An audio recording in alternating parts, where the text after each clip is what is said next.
Assalamualaikum warahmatullahi wabarakatuh. Salam sejahtera untuk kita semua. Dan semoga kita semua berada dalam lindungan Tuhan Yang Maha Esa. Perkenalkan, nama saya Serafina Damarsasanti, Sarjana Keperawatan, Nurse, Magister Kesehatan, yang merupakan dosen tetap program studi Diploma 3 Kebidanan pada Sekolah Tinggi Ilmu Kesehatan Arum Salatiga. Pada saat ini, saya sedang dalam proses mengikuti sertifikasi dosen dan video saya ini merupakan pernyataan diri saya sebagai dosen dalam unjuk kinerja Tridharma Perguruan Tinggi atau PDD UKPT dalam bidang pengajaran. Pada kesempatan yang baik ini, saya akan memaparkan salah satu mata kuliah yang saya ampu, yaitu Kesehatan Masyarakat. Saya mengajar mata kuliah Kesehatan Masyarakat pada semester genap 2024-2025. Mata kuliah ini merupakan mata kuliah wajib dengan bobot SKS 4 dengan kode BD 403. Mata kuliah ini relevan dengan kepakaran saya di bidang kesehatan masyarakat promosi kesehatan, di mana perkuliahan ini terdiri dari 16 kali pertemuan, 14 kali tatap muka, dan 2 kali ujian. Kegiatan kuliah dilaksanakan dengan hybrid learning, mengkombinasikan antara tatap muka langsung, offline, dan online melalui Zoom meeting. Pendekatan pembelajaran yang saya gunakan adalah pendekatan DIA, Delivery, Interaction, and Assessment. Hal ini berkaitan bagaimana cara saya menyampaikan materi, berinteraksi dengan mahasiswa dalam perkuliahan, dan pemberian tugas sehingga capaian pembelajaran dapat tercapai.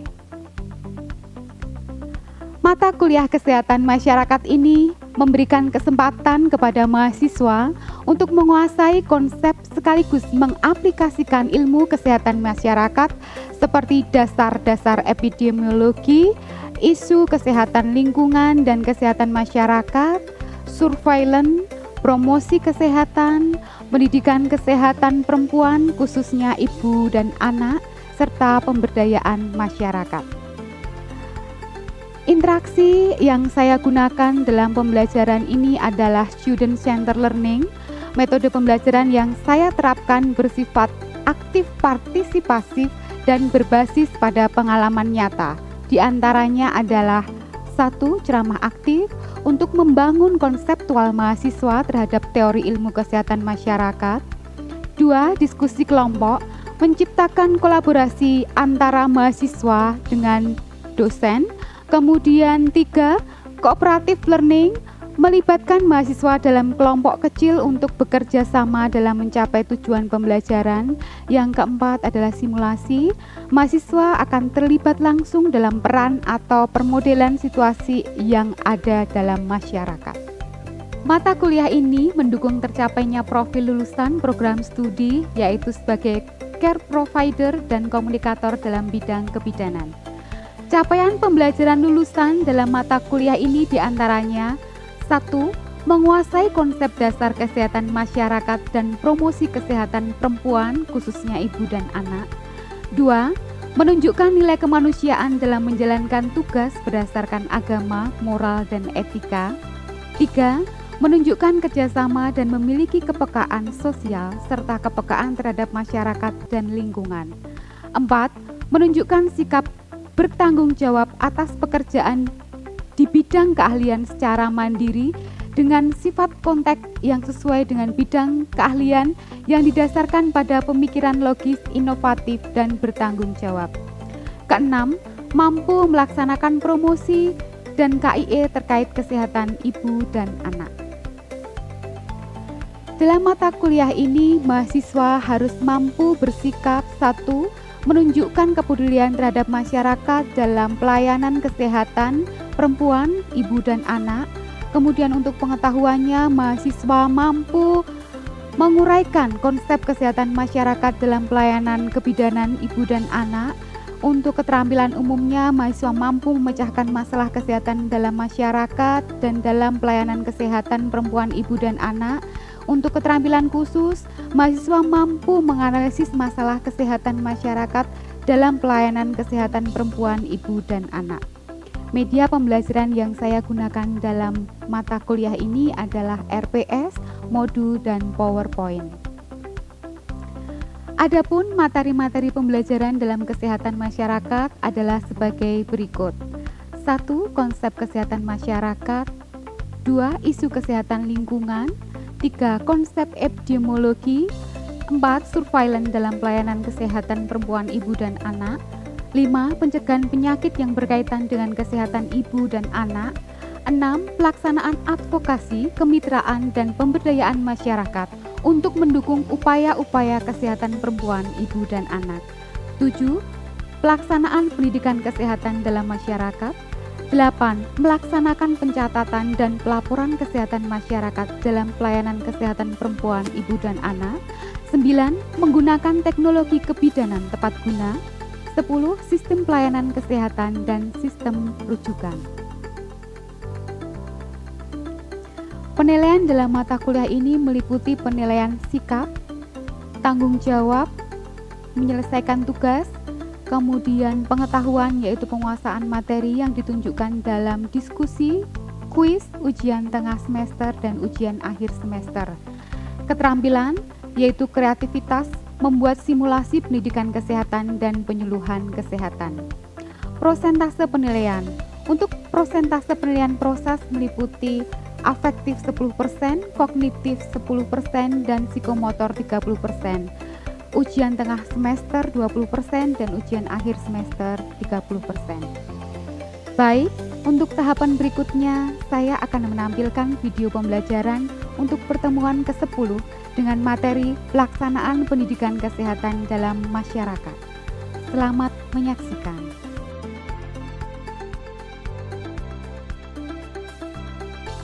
Oke, baik, selamat siang. Assalamualaikum warahmatullahi wabarakatuh.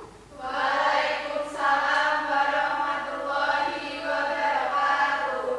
Selamat berjumpa kembali di mata kuliah. Apa mata kuliahnya? Kesehatan masyarakat. Ini pertemuan keberapa? Ke-10. Ada yang tahu hari ini kita mau belajar tentang apa? Oke, tentang pendidikan kesehatan karena sudah ada di RPS ya, sesuai dengan jadwal. Oke, baik, sebelum kita mulai pembelajaran hari ini, marilah kita berdoa ya supaya kita diberikan kelancaran dalam mata kuliah ini dan juga teman-teman mahasiswa bisa mengambil manfaat dari mata kuliah ini.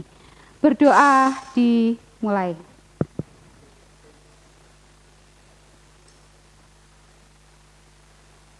Berdoa selesai. Oke. Sebelum kita ke pembelajaran gitu, bagaimana kabar Anda hari ini? Sehat semua? Sehat. Sudah makan siang? Sudah. Oke, berarti nanti bisa mengikuti pelajaran sampai selesai ya. Oke. Nah, hari ini merupakan pertemuan yang ke-10 dengan tema atau dengan capaian pembelajaran pendidikan kesehatan dalam pelayanan kesehatan ibu dan anak. Nah, sebelumnya di mata kuliah yang sebelumnya kita mengenal tentang promosi kesehatan ya, sebelum ke sini. Kira-kira ada yang tahu promosi kesehatan itu apa? Mbak Ratna, apa promosi kesehatan? Promosi kesehatan itu kita promosi memberikan apa? memberikan Pengetahuan kesehatan. Oke, memberikan pengetahuan kesehatan. Oke, untuk hari ini ya, kita hari ini mau ngapain sih gitu. Nah, kita mau belajar tentang pendidikan kesehatan dalam pelayanan kesehatan ibu dan anak. Itu sesuai dengan kompetensinya siapa? Oke, sesuai dengan kompetensinya bidan. Nah, terus hari ini kita agak panjang ya. Hari ini kita mempunyai sub capaian pembelajaran mata kuliah ada 10. Yang pertama, ya ini sampai 10 ya. Oke. Yang pertama ini nanti kita mempelajari tentang pendidikan kesehatan, definisinya apa, kemudian tujuannya apa, ruang lingkupnya, faktor yang mempengaruhi, langkah-langkahnya apa. Kemudian metode yang kita pakai apa? Alat peraga, penyuluhan, identifikasi, dan terakhir adalah perilaku kesehatan. Siap hari ini? Siap. Oke. Nah, sebelum kita menuju ke apa sih sebenarnya pendidikan kesehatan itu, kita harus lebih dulu tahu tentang definisinya. Ini bukan Bu Vina yang nulis ya. Ya, ini adalah definisi pendidikan kesehatan menurut beberapa ahli. Oke, yang pertama ini Asrul Anwar, ini sudah saya tebalkan. Jadi di situ clue-nya adalah menurut Asrul Anwar itu pendidikan kesehatan adalah menyebarkan pesan, menanamkan keyakinan kepada siapa? Masyarakat, ya. Sehingga membuat masyarakat tidak saja sadar, tahu dan mengerti tetapi juga melakukannya. Jadi tujuannya ini ya, nanti kita melakukan, menyebarkan pesan yang tujuannya masyarakat melakukan pesan yang kita sampaikan. Kemudian dari Depkes, ini kegiatan prinsip-prinsip belajar, tahu bagaimana caranya dan melakukan. Hampir sama ya. Ya, kita ini adalah kalau dari Depkes ini, definisinya pendidikan kesehatan ini adalah kegiatan yang di dalamnya muat prinsip-prinsip belajar yang nanti membuat masyarakat tahu dan akhirnya juga melakukan. Kemudian yang ketiga, Stewart ya, ini sama, rencana untuk mengubah perilaku dan ini juga mencegah penyakit dan peningkatan kesehatan. Jadi semua sama ya. Ada Wood, itu pengalaman, kalau Wood ini adalah di pendidikan kesehatan itu merupakan pengalaman, kebiasaan, sikap, dan pengetahuan yang nanti berhubungan dengan kesehatan perseorangan masyarakat. Growth itu juga upaya menerjemahkan yang telah diketahui tentang kesehatan ke dalam perilaku yang diinginkan. Jadi apa sih menerjemahkan apa sih? Pengetahuan ke dalam perilaku. Kemudian Niswender ini juga sama. Proses perubahan diri manusia agar tercapai tujuan kesehatan. Jadi, nah, pendidikan kesehatan itu apa? Dari pendapat para ahli tadi dapat dirangkum menjadi pendidikan kesehatan, suatu kegiatan pendidikan dengan cara menyebarkan apa?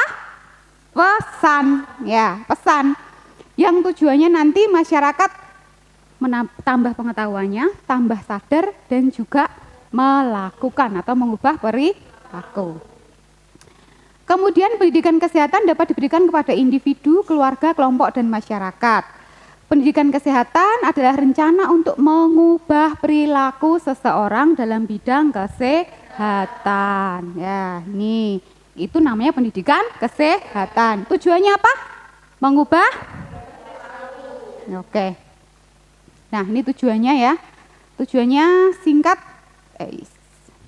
Tujuannya sama, tercapainya perubahan perilaku baik individu, kelompok maupun masyarakat. Jelas ya? Oke. Sekarang ruang lingkupnya pendidikan kesehatan. Itu ruang lingkupnya apa saja sih? Bisa dilihat dari berbagai macam dimensi. Oke. Dari dimensi sasarannya, yang pojok ini kenapa saya kosongi? Kira-kira bisa menebak ini?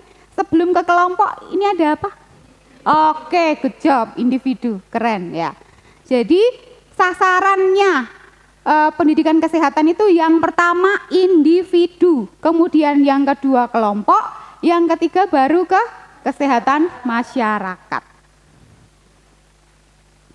Kalau dari tempatnya, tempat pelaksanaannya, ruang lingkupnya Penkes itu dari mana sih gitu ya. Ya. Kesehatan di sekolah, apa kira-kira kesehatan di sekolah? Sudah pernah sekolah semua tuh? SD, SMP, SMA. Kalau kesehatan di sekolah apa kira-kira?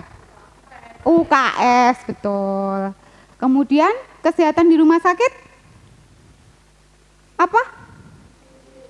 IGD, ya poliklinik, ya banyak ya. Kalau Anda pernah praktek kan? Sudah semester 4 lah. Rekan-rekan ini sudah pernah praktek di rumah sakit. Kalau memberikan Penkes atau pendidikan di mana? Poli pernah? Di puskesmas pernah? Pernah ya, oke.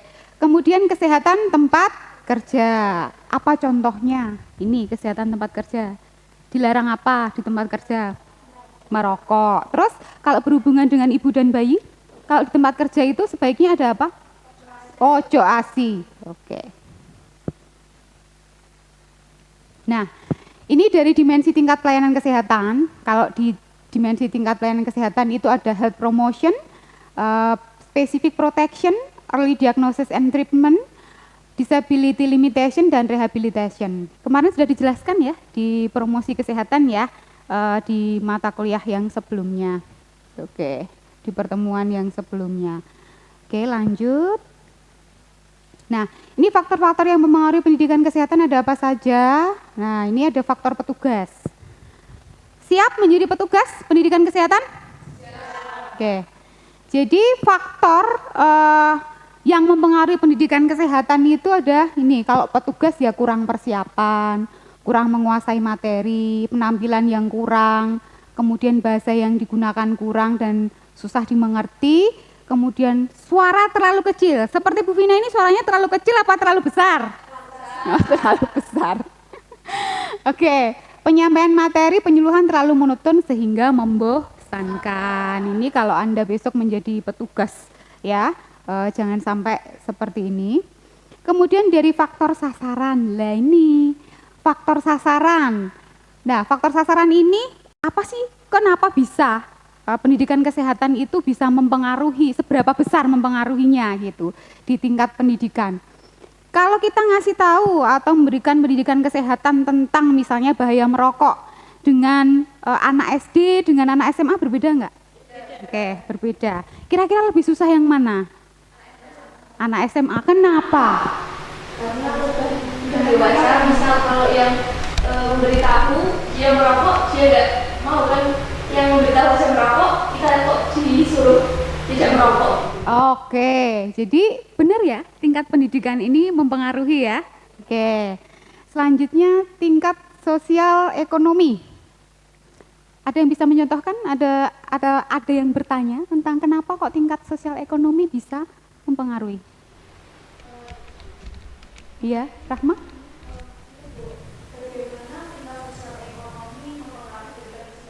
Oke, bagaimana tingkat sosial ekonomi bisa mempengaruhi pendidikan kesehatan? Ada yang bisa menjawab? Gini, misalnya kita memberikan pendidikan kesehatan tentang gizi seimbang ibu hamil, ya. Kalau ibu itu penghasilannya hanya 500.000 per bulan, dengan yang 5 juta per bulan beda apa tidak? Nah, gampang yang dirubah yang mana? 5 juta per bulan, ya betul. Jadi tingkat ekonomi ini mempengaruhi pendidikan kesehatan. Selanjutnya ada kepercayaan dan adat istiadat kebiasaan. Di tempat kita ya di Salatiga, ada satu kelompok masyarakat yang mempunyai kepercayaan tidak mau diberikan vaksin, ya. Ya, itu jadi itu tidak bisa dirubah perilakunya. Makanya kalau kita seberapapun pendidikan kesehatan yang kita berikan tidak akan bisa mengubah perilaku. Nah, yang terakhir adalah kondisi lingkungan dan tempat tinggal sasaran yang tidak mungkin terjadi perubahan perilaku. Ini misalnya tadi selain ekonomi juga dalam PHBS syarat rumah sehat salah satunya adalah lantainya tidak boleh tanah. Tetapi jika kondisi tempat tinggalnya seperti itu, kita tidak akan bisa merubah perilaku. Proses perubahan perilaku di kalangan masyarakat agar mereka tahu, mau, dan mampu melakukan perubahan demi tercapainya peningkatan produksi, pendapatan, atau keuntungan dan perbaikan kesejahteraannya. Oke, ini ada juga ya dari Public Health Education. Ini kegiatan atau usaha untuk menyampaikan pesan kesehatan kepada masyarakat, kelompok atau individu. Oke, identifikasi penyuluhan pendidikan kesehatan, ini ada identifikasinya. Nah, sekarang kita akan membahas apa sih bedanya antara pendidikan kesehatan dengan penyuluhan kesehatan. Ya, oke. Yang pertama, ini kita bicara di penyuluhan kesehatan. Pertanyaannya adalah, apakah penyuluhan kesehatan merupakan pendidikan kesehatan? Beda? Yakin? Oke, kita lihat ya.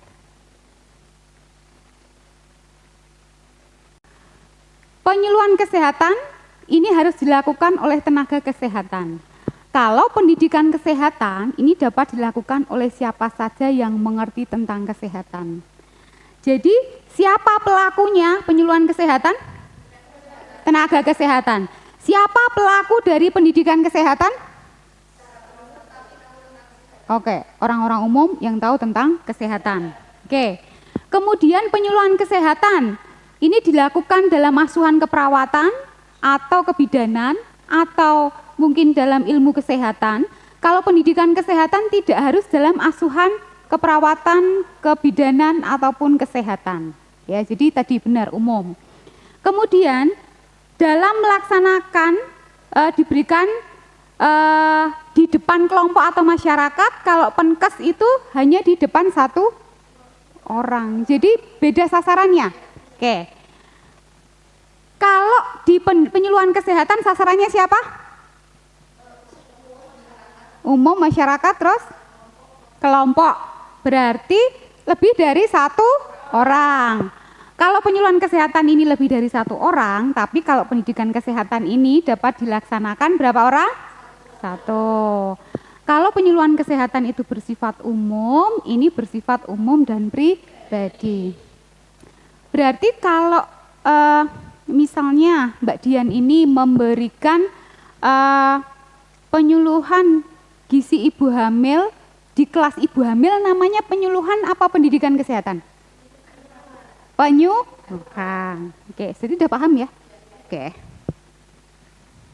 Nah, ini yang ke-10, yang terakhir ini adalah perilaku kesehatan. Jadi tadi tujuan kita di pendidikan kesehatan untuk apa? Mengubah perilaku. Mengubah perilaku. Ya, ini perilaku merupakan hasil gabungan antara stimulus dan respon. Ya, ini itu perilaku. Kemudian perilaku kesehatan ini ada perilaku terhadap sehat dan sakit, kemudian perilaku terhadap pelayanan kesehatan, perilaku terhadap lingkungan kesehatan, dan perilaku terhadap makanan. Oke, sekarang Mbak Clara misalnya. Mbak Clara itu sedang sakit anemia sampai pingsan di kelas gitu. Terus kalau perilaku terhadap pelayanan kesehatan berarti Mbak Clara harus ngapain? Oke, periksa dulu, terus habis itu minum tablet FE. Kemudian perilaku Mbak Clara terhadap lingkungan kesehatan, kalau anemia, istirahat, terus apalagi? Tidak begadang, terus minum air putih nanti di perilaku terhadap makanan. Kalau perilaku terhadap sakit dan penyakit, apa kira-kira? Jadi kalau Mbak Clara sakit anemia, pasti perilaku terhadap sakit dan penyakitnya setelah dia datang ke pelayanan kesehatan untuk periksa, kemudian dia memperbaharui lingkungannya, dia tidak begadang, dia makan teratur, minum teratur, dia akan mencegah terjadinya anemia. Jadi sehat apa tambah sakit? Sehat. Oke. Nah, ini buku-buku yang saya pakai untuk materi hari ini. Nah, ini tadi kan sudah ya, kita sudah ngobrol panjang lebar tentang tadi pendidikan kesehatan, sudah ada faktor-faktornya, faktor pemicu, faktor predisposisinya, kemudian teori-teorinya. Sekarang kita mau lihat pertanyaan yang pertama ya, siapa yang bisa menjawab ya. Apa perbedaan penyuluhan kesehatan dengan pendidikan kesehatan? Oke, Ani. Perbedaan itu yaitu penyuluhan kesehatan dulu. Penyuluhan kesehatan itu diberikan secara kelompok masyarakat bersifat umum, terus dilakukan oleh tenaga kesehatan, terus bersifat kayak materi dari pertama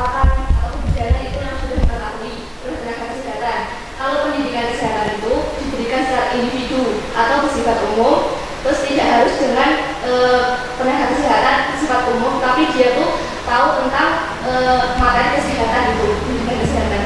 Oke, Oke, ternyata bisa dimengerti ya. Oke. Next question. Belum. Sudah ngantuk belum? Oke. Ini, mengapa sebagai bidan harus mempelajari penyuluhan kesehatan atau pendidikan kesehatan? Oke. Mbak Ririn atau Mbak Reva? Oh, Mbak Ririn. Oke. Apa jawabannya? Karena bertugas menyampaikan informasi kepada masyarakat, baik individu, keluarga, kelompok maupun masyarakat. Dan seorang bidan harus mampu menjalankan perannya dalam memberikan pendidikan kesehatan untuk kepada masyarakat untuk mengubah perilaku yang lebih sehat. Oke, jawabannya kira-kira benar apa salah? Benar. Ini izin saya tambahkan sedikit ya. Jadi bidan harus mempelajari penyuluhan kesehatan itu kenapa? Iya itu karena peran bidan yang paling utama itu sebagai care provider dan komunikator. Jadi memang ini adalah peran utama Anda nanti sebagai bidan, itu harus setiap saat, setiap waktu memberikan pendidikan kesehatan dan memberikan penyuluhan kesehatan supaya apa? Terjadi perubahan. Terus kalau perilaku berubah berarti menjadi sehat. Oke. Pertanyaan terakhir. Bagaimana pendidikan kesehatan atau penyuluhan bisa mempengaruhi perilaku? Oke, ya. Yaitu penyuluhannya itu dia mempengaruhi perilaku, jadi dia bisa mengusut kebiasaan dari misalkan yang kayak gejala tadi. Dia tahu bapak itu hipertensi, tapi setelah diberikan penyuluhan dan pendidikan akhirnya dia memeriksa. Oke. Jadi bagaimana pendidikan kesehatan mempengaruhi perilaku? Yang pertama, dari tidak tahu menjadi tahu. Setelah tahu dia, oh ternyata merokok itu membahayakan. Oke. Bagi siapa merokok membahayakan siapa? Diri sendiri dan orang lain. Setelah itu dia mengubah perilaku untuk tidak merokok atau merokok tapi tidak di depan orang lain atau di luar ruangan. Oke. Dan nah ini asesmen atau tugas untuk hari ini adalah teman-teman ini nanti mencari contoh format penyuluhan kesehatan dan pre-planning. Ini merupakan tugas individu. Bisa nanti diketik dan di print waktu 1 minggu, berarti nanti sebelum pertemuan kita yang akan datang itu tentang simulasi ya. Untuk pertemuan yang akan datang kita akan melakukan simulasi tadi pendidikan kesehatan, nanti kita bermain peran. Jadi ada Anda yang sebagian menjadi petugas penyuluh dan pendidikan kesehatan, ada yang menjadi pasien atau sasaran. Nanti kita tetapkan siapa yang akan menjadi pasien, temanya bebas, boleh KB, boleh kesehatan ibu, boleh kesehatan anak, tapi yang pasti remaja juga boleh, yang pasti tentang kesehatan perempuan terutama ibu dan anak. Oke. Kemudian untuk referensi minimal 2 ya, boleh dari internet tapi tolong dicari yang benar-benar misalnya dari Kemenkes gitu ya, jadi referensi-referensi yang bisa kredibel, yang bisa dipercaya dan bisa untuk menjadi tuntunan Anda belajar. Oke. Tidak terasa sudah hampir 45 menit kita bersama ya. Oke, terima kasih untuk waktunya, terima kasih untuk atensinya hari ini. Sampai ketemu di mata kuliah minggu depan. Jangan lupa tugasnya ini ya. Tolong dikumpulkan sebelum mata kuliah ini, sebelum kita minggu depan perkuliahan. Sekali lagi terima kasih. Demikian kuliah hari ini, semoga bermanfaat. Saya akhiri. Assalamualaikum warahmatullahi wabarakatuh. Sampai ketemu minggu depan. Salam sehat.